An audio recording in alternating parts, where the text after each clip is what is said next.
Have you come for AtmaBodha before? Yes, you have, no? In the background. Huh? In the background, not physically, I came here, but Okay. Tell me your name again. Pradeepna, Okay. but I usually call as TP Reddy. Okay. He and his wife run the temple for us. Okay, very nice. And your name? Uday. Uday, you've come for AtmaBodha before? Or No. Okay, so this is your first time. Okay, that's fine. We stopped in 33, I think. Right, and so, yeah, All right. I think yes, but Okay. So I will do my best to keep you up to date. Okay. Do you have no books? Yes. Okay. So just repeat after me. Sure. Okay. Om.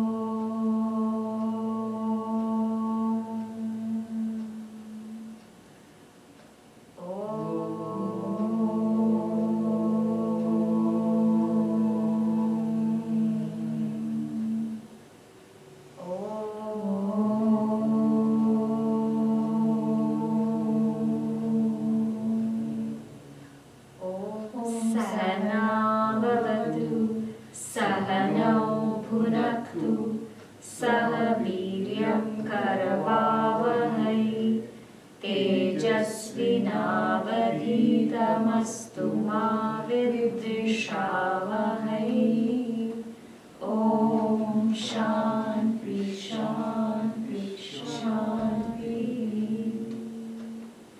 समस्तजनकल्याणे निरतं करुणामयं Namami चिन्मयं देवं सद्गुरुं ब्रह्मविद्वरम् तपोभिक्षीणपापानां शान्तानां वीतरागिणां मुमुक्षूणामपेक्षोऽयम् आत्मबोधो विधीयते. Okay, so we are on AtmaBodha. AtmaBodha means knowledge of the self. And we've covered 33 verses. I'll just recap what we've done before, and then that way you all know where we are. So let us recap from verse number 30. I will read and then you repeat after me. Okay? This is on page 81.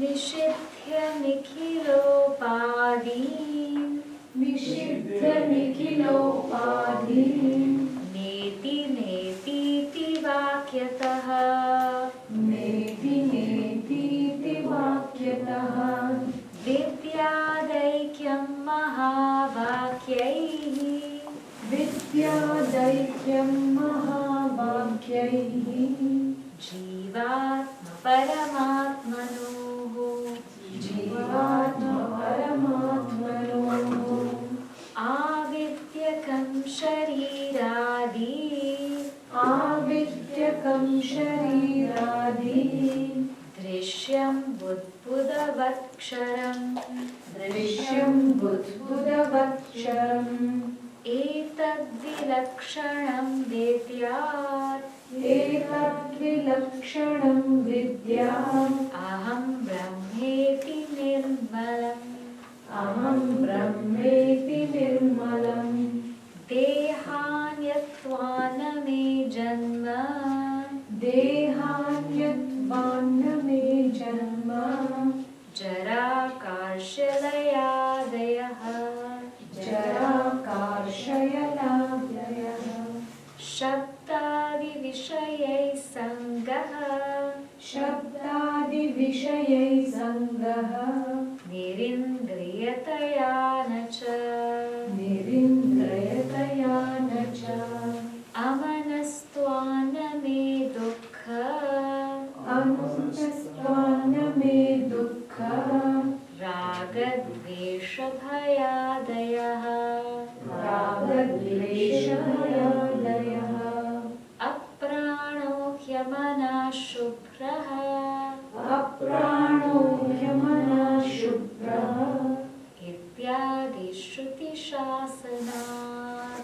इत्यादिश्रुतिशासनम्. Okay.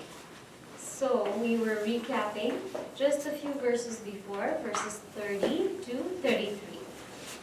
So before this, we had done Viveka of the seen and the seer. And we said that everything is seen and there is Atma, which is the ultimate seer. So this body is seen and there's something that is the seer that sees it. This mind is seen and there is something that sees it, something that witnesses it. That ultimate seer of all the seen is called Atma.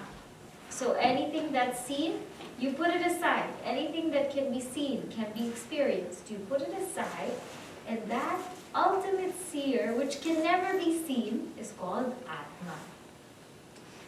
How do we know this Atma? If it is the ultimate seer, how do I know it? It's something that I can't perceive, I can't think of. So what is the process by which I arrive at this is who I am? So our Upanishads say, Neti, Neti, Nishidhya, Nikhila, Upadhi, means negate every single thing.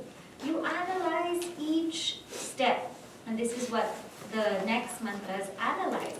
You analyze the body and you see if you and I can really be the body. Analyze it, and it says it's drishyam, it's budbhudavat, ksharam, it decays. It's seen, it decays, it's inert, so therefore it's not me. When I negate, I mean that I disassociate from it. Negation means I understand that it's not me. It's something, but it's not me. Then I analyze slowly about my sense organs. My sense organs are there, my eyes or ears are there, but they're not always active, they're not always alert, and so therefore they cannot be me because they're also seen, they're also experienced. So I disassociate from that. Then I realize that my mind is so full of thoughts, so dynamic, so active, but I also know my thoughts. I witness my thoughts. I illumine my thoughts. Therefore, I cannot be that mind. So when I keep disassociating, keep negating, I come to that which is me, which is called Atma. So Nishidhya, Nikhila, Upadhi. Negated, Neti, Neti, Iti, Vakyataha. This is the Vakya of the Upanishads. And what the Upanishad says is that which you come to, that Atma, is the very Brahman, the very source of this whole entire creation. This Atma, that Brahma are one and the same. Okay? So in a nutshell, I've just reviewed what we've done. Now, we're going to come into what is the nature of this Atma. More to, okay, this is Atma, the ultimate seer, which can never be seen. The one that you arrive at by the process of negation. This is Atma. But can you give me more indicators so I can somehow come to understand? Now, note that the mind, it's something beyond the mind. But what these indicators do is they make the mind subtle enough so that eventually we can go beyond those very indicators. Okay? So now, we will start today from verse 34 on page 91. Nirguno nishkriyo nityaha Nirguno nishkriyo nityaha Nirvikalpo niranjanaha Nirvikalpo niranjanaha Nirvikaro nirakaraha Nirvikaro nirakaraha Nityamuktosmi nirmalaha Nityamuktosmi nirmalaha Together. Nirguno nishkriyo nityaha Nirvikalpo niranjanaha Nirvikaro nirakaraha Nityamuktosmi nirmalaha. So this is one of Puja Gurudev's favorite verses. He makes everyone repeat it again and again and again. So we'll repeat it one more time. Nirguno nishkriyo nityah nirvikalpo niranjanah nirvikaro nirakarah nityamuktosi nirmalah. So what does this verse say? These are the indicators of that Atma, of yourself. Nirgunaha, without attributes. Nishkriyaha, without actions. Nityaha, that which is eternal. Nirvikalpaha, without any thought whatsoever. Niranjanaha, without any dirt. Nirvikaraha, without any change. Nirakaraha, without any form.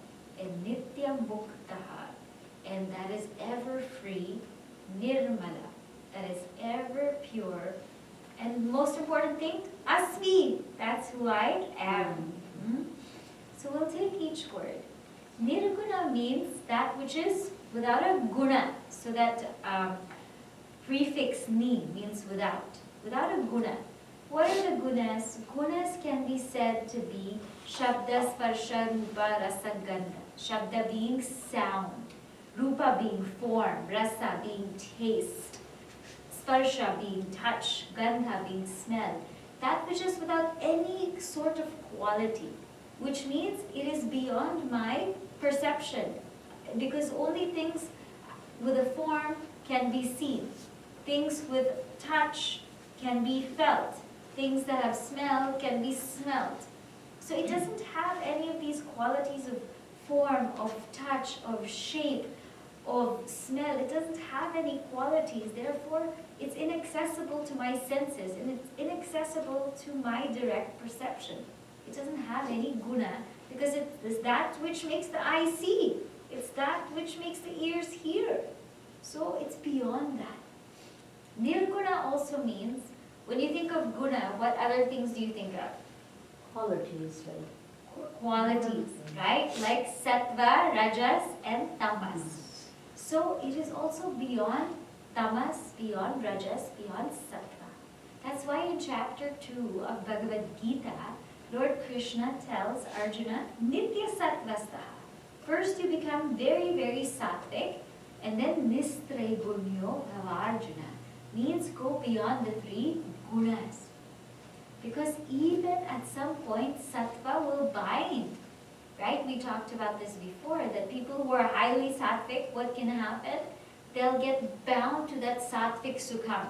And they'll always want to be around sattvic people, in a sattvic environment, in a sattvic place. And when there's something rajasic, they get disturbed. Because they're too attached to sattva.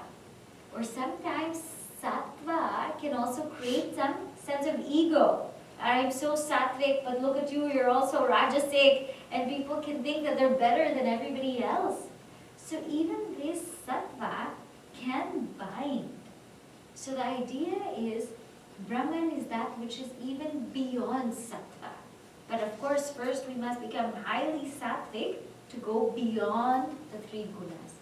So therefore, if you look at chapter 14 of the Bhagavad Gita, first it will explain what is sattvic, rajasic, tamasic, and then Arjuna will ask this question, what is the person who is beyond 3 gunas? What is he like?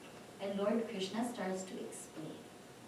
Because that person is nothing but an expression of Brahman, that manifestation of Brahman. Nishkriya. Nishkriya means no action, which means that every time that we act, we always have this notion, I'm the doer, I'm the doer, I'm the one who did it, I'm the one who said it, I'm the one, don't you see you're not doing it, I'm doing everything in the house. We have all these complaints, right? Nishkriya means Brahman is ever the non-doer. So things are just happening. In Bhagavad Gita it says, Ahankara Vimudhatma. Who's the Vimudha? The Vimudha is the one who thinks that even if it's Prakriti acting, they think that they're the ones acting. They think that they're the ones doing, that they're the ones saying that they're the ones seeing, Pashyan, Shrinvan, Sprishan, Shekharan. They think that they're doing everything. But actually, it's just Prakriti who's moving. Atma is ever the non-doer, and in its presence, everything happens. But now this is not the excuse, that if we do something bad, oh, I'm the non-doer, I'm Atma, so it's okay. No, only somebody who's highly sattvic is able to abide in this knowledge, is able to realize this knowledge, and can truly say that they are the non-doer. So Nishkriya. Nityaha means eternal.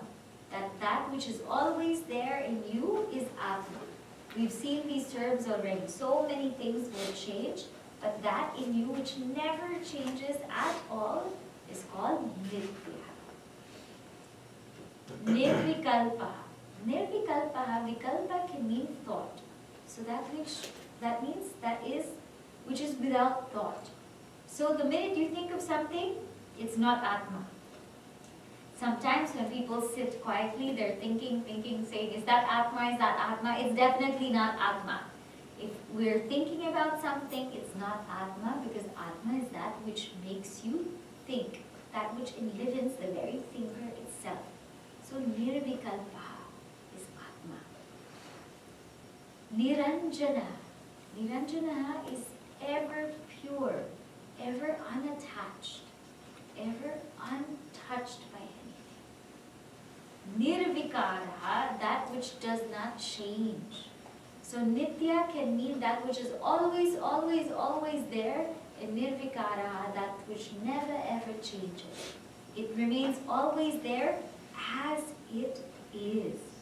There's something that's called Kutastha Nitya and something that's called Parinami Nitya.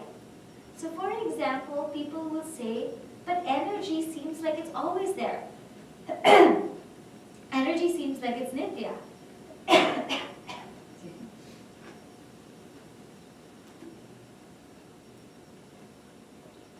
Energy seems like it's always there, like it's Nitya.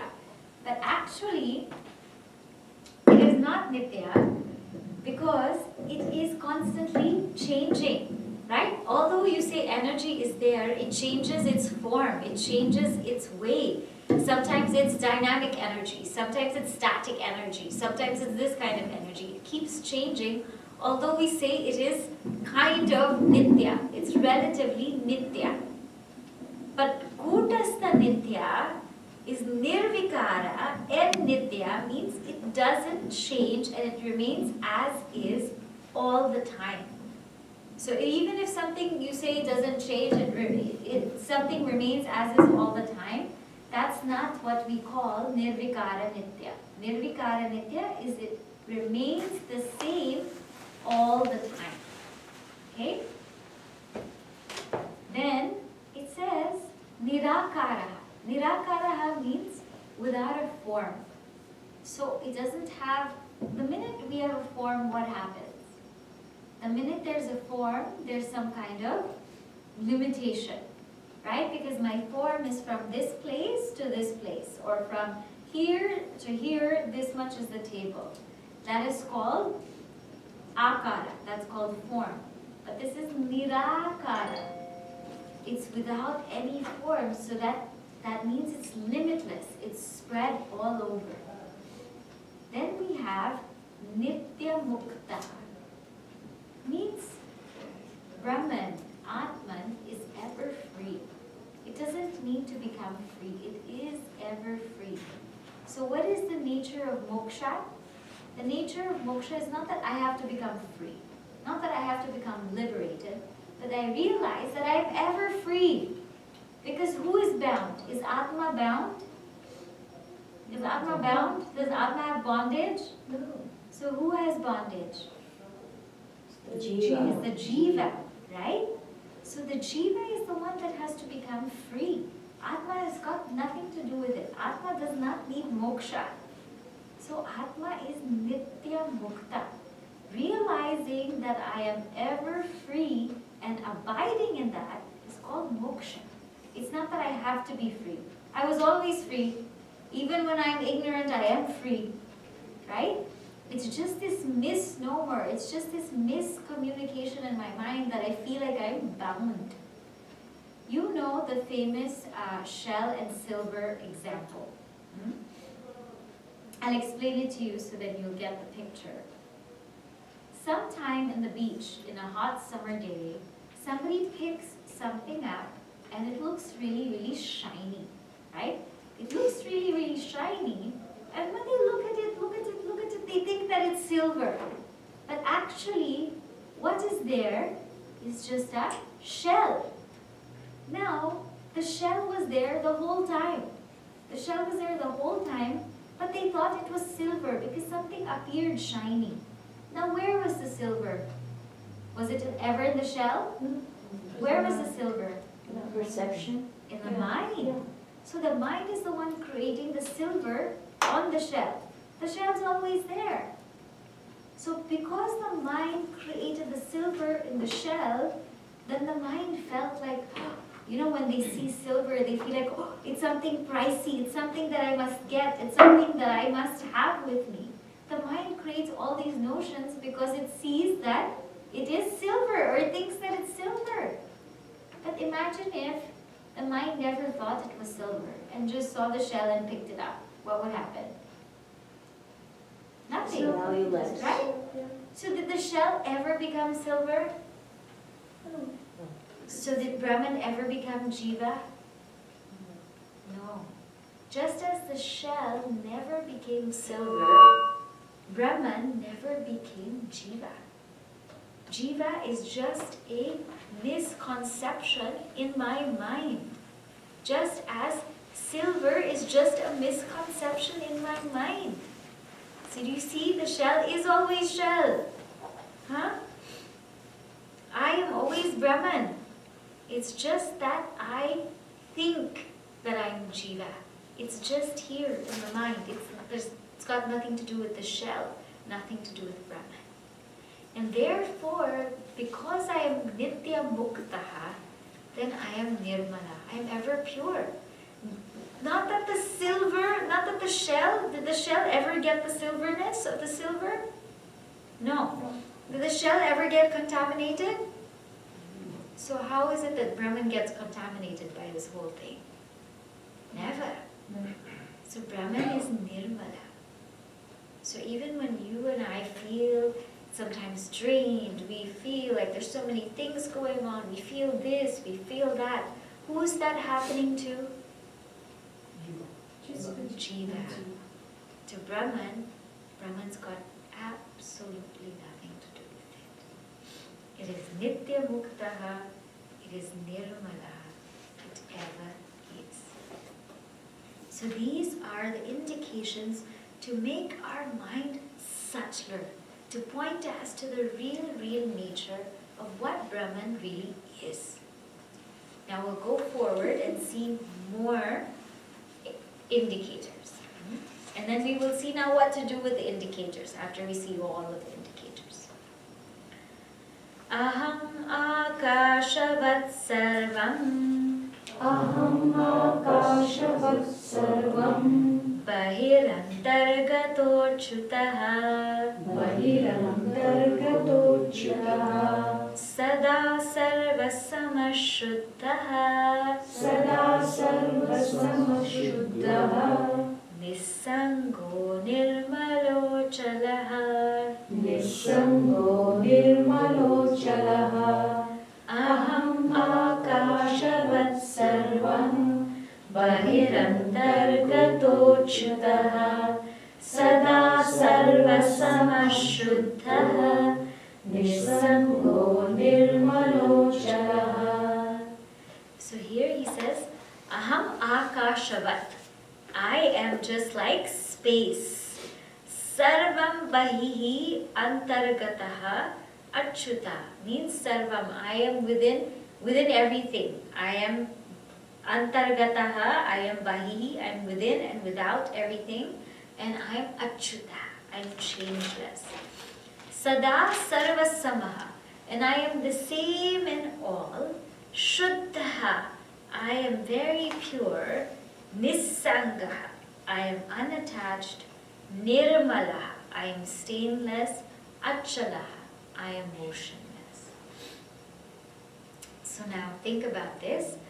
This term space, or when we think about space, it's very, very close to what Atma is in when we think about the indicators. Because space is limitless, space is infinite. And space, really speaking, we can't perceive. Space is known by a thought. We can't really perceive space. We are able to analyze space because of our thought. It is illumined by Sakshi, or illumined by Atma. Aham akashavat, I am limitless, and I am inside and outside everywhere. So sometimes we have the notion, and we talked about this before, that everybody has their own little Atma, right? Okay, I am Nirvikara, Nirakaraha, I am all of these things, but I have my own Atma and you have your own Atma. Then what happens? Then Atma doesn't become infinite anymore, right? Just like how space is so vast and it's inside and outside everything, so too is Atma. Can you cut space? No. So then how can you cut Atma? Can you break space? Then how can you break Atma? Can you divide space? Then how can you divide Atma? If Atma is even subtler than space, and you can't divide, you can't break, you can't cut space, how are we going to cut Atma? We can't. So there's just this one Atma, which is Sarva. It's in everything. It's in, within, without. And these notes or these terms within and without is only with respect to the body. Actually, it is just what it is. So, antar, bahihi, and it is achyuta. Means Atma never fell from, like I said, Atma never became Jiva. Achyuta means the one who never falls from their nature. So not that Atma ever became corrupted, or Atma became polluted, or Atma became something else. Nothing is happening. We are just wrongly identifying with things in our mind, but it's not that Atma ever became the mind. Not that Atma ever became the intellect, or ever became the body, or ever became the ego. The ego is this notion that I've created. The body's doing its thing, the mind's doing its thing, the intellect's doing its thing. Why do I have to say I'm doing it? Things are just happening, and I've just identified with this notion. I've created this I stamp called the ego. So Achyuta, Atma never fell from its true nature. Sada Sarvasama. Atma is even. It's even with all. It's the same in all. It's not that somebody has a brighter Atma and somebody has a less bright Atma. Then the question comes, how come some people seem more divine than the others?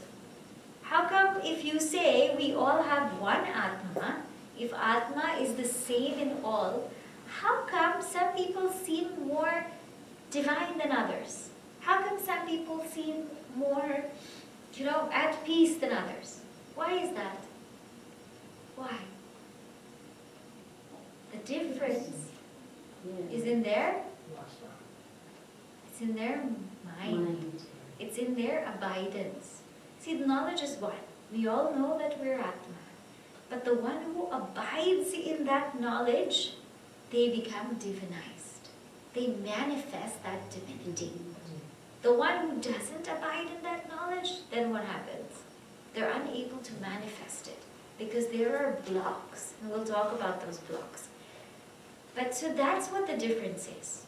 It's not that there's any difference in Atma. And it's definitely not that God loves you more, God loves me more, nothing like that. The one who's able to abide in it will manifest that divinity. The one who cannot abide in it will not manifest it. Shuddha, Shuddha again means ever pure. Nisangaha means unattached, unaffected. So we saw all of this. So just like we saw last class, because I'm seeing this glass and it's blue and it's cylinder, will my eyes become blue and cylinder? No. No, you think it's so funny, right? If my eyes are red and they're getting teary, will my mind become red and teary? So if my mind is going through ups and downs, will the self go through ups and downs? No, right? So it doesn't get affected. Just like this doesn't get affected by this, and the mind doesn't get affected by this, Atma doesn't get affected. It doesn't get affected. So, Nisanga. Nirmalaha, again we saw this, pure, and Achala, motionless. Motionless, what does it mean?